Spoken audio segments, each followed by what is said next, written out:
C'est ton 5e Vendée Globe, celui de 2020 qui t'a le plus, marqué, déjà parce qu'au départ, tu te retrouves en 3e position à l'entrée du Pacifique avec un bateau de 2006, donc ce qui est quand même, une prouesse incroyable, toi-même tu y croyais pas.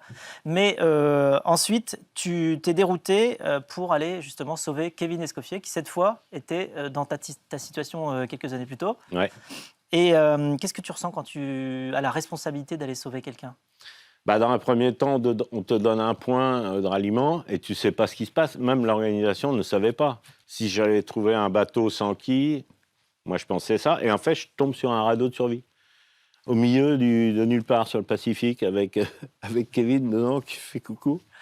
Et donc, c'est déjà. Bon, du coup, tu appelles l'organisation, tu dis, bon, bah, le bateau, je sais pas ce qui est arrivé, mais. Et en fait, bon, après, avec Kevin, le bateau s'est cassé en deux, en fait. Et puis après, bon, bah, ça a été une longue histoire parce que je l'avais perdu. Et là, dans les émotions, tu passes vraiment du noir au blanc. Enfin, je veux dire, dans les deux cas, tu pleures, quoi, parce que à la fois, tu l'as perdu. Et là, c'est la détresse, c'est la misère, parce que je le retrouvais plus et j'avais plus de points GPS pour le retrouver. Et là, autant dire que sans les GPS, c'est mission impossible. Et au moment où tu le retrouves, et là tu pleures encore parce que de joie. Donc c'est vraiment des excès d'humeur, enfin d'émotion dans les deux sens, voilà. Tu es soulagé, mais en fait ça dure pas parce que tu as une autre épée de Damoclès au-dessus de la tête à ce moment-là, qui est?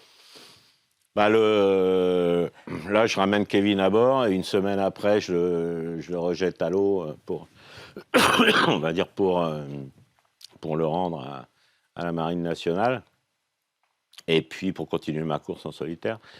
Et le lendemain, en fait, je me trouve avec un crack dans le bateau à l'avant. Et là, j'ouvre les trappes de survie qu'on a, enfin les trappes d'isolation obligatoires. Et là, je m'aperçois que le crack, c'est la mousse. En fait, la mousse qui craque, parce que ces bateaux-là, ils sont construits en sandwich. Donc, il y a une peau de carbone et de la mousse au milieu. Et en fait, la mousse a cassé. Et donc, moi, comme je suis technicien, constructeur, j'ai tout de suite vu le problème, quoi. Et je dis, ça va pas s'améliorer, c'est sûr. Et puis là, voilà, donc là, il a fallu réparer, il a fallu, s'arrêter.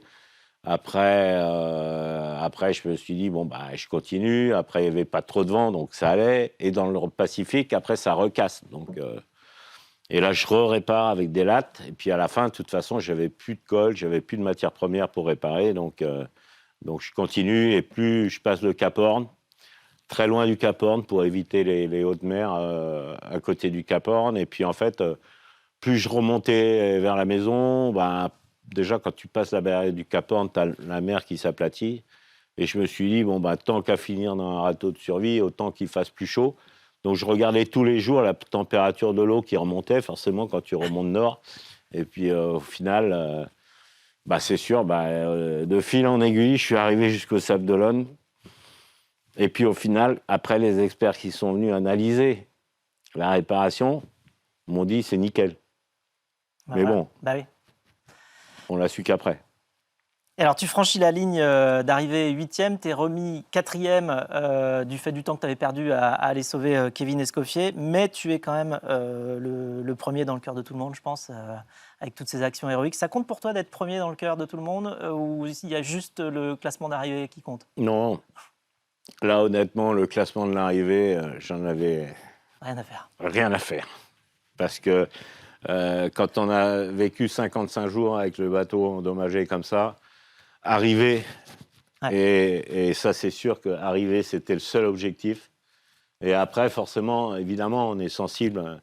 Parce que moi, je fais un Vendée Globe, c'est un Vendée Globe pour les autres. C'est un Vendée Globe qui, si on fait ça, c'est pas pour.